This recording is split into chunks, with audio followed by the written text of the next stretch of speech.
Reflexão econômica por Luciano Nakabashi.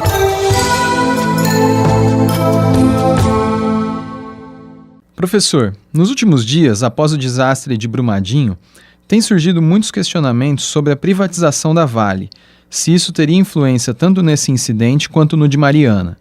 Como o senhor vê isso? Tudo bem, Gabriel?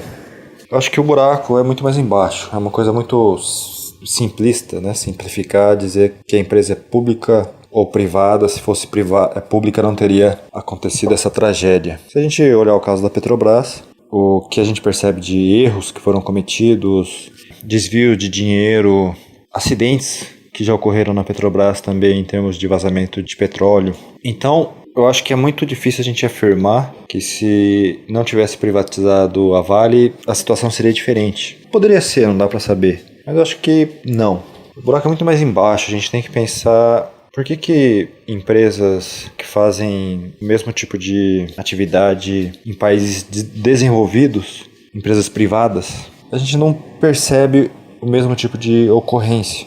E outro exemplo, se a gente olhar, recentemente teve o caso da Marginal Pinheiros, onde cedeu uma das pistas e que poderia ter sido uma tragédia. Por sorte, né, a parte que cedeu não levantou para os motoristas que estavam indo naquela direção, né, abaixou. Se fosse, imagina, um dia de semana, com um trânsito intenso, cede a pista da Marginal Pinheiros, levantando na direção que os motoristas estão indo. Você teria várias mortes, né? Já viu casos de pontes que caíram. Tudo isso sob responsabilidade do setor público, diretamente. Então, quais seriam os elementos que podem levar a esses incidentes? Analisando essa questão da causa, uma causa mais fundamental, né, tentar entender essa tragédia que ocorreu, é que é uma questão de instituições, de punições, né, quais são as regras, quais são as leis em que essas empresas estão inseridas. E não só as leis, mas o funcionamento dessas leis. Não é uma questão, aconteceu um acidente, uma tragédia, alguma coisa, você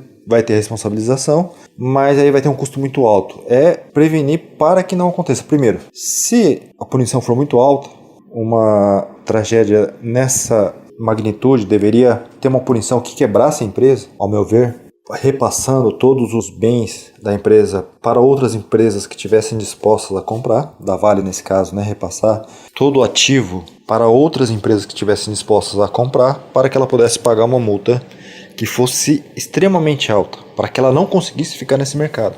Se existisse uma punição desse tipo, primeiro, já teria lá em Mariana tido uma punição onde essa empresa não estaria no mercado, e as empresas que tivessem comprado os ativos, elas teriam muito mais cuidado para que não ocorresse novamente, porque o custo seria muito alto.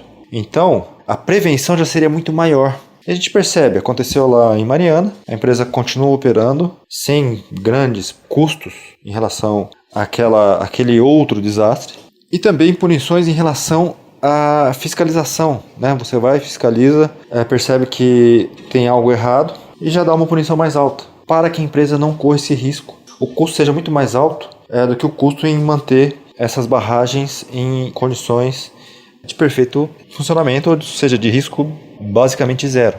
Eu acho que tem problema de fiscalização por parte do setor público, então com certeza tem problema no setor público aí, e tem uma questão de punição, né? Quais são as punições que essas empresas sofrem quando ocorrem tragédias do tipo, que não são pesadas o suficiente. E existe uma lei no Brasil que essas empresas conseguem ir empurrando também esses custos para frente, né? E às vezes nunca, mesmo que exista punição, ela acaba nunca ocorrendo pelo excesso de burocracia e de brechas na lei que essas empresas que são poderosas conseguem se utilizar. Então não é um problema de ser privado. O problema é que o setor público não está conseguindo fazer o papel para que as empresas privadas não ajam de forma inconsequente, como ocorreu pela segunda vez no caso da Vale.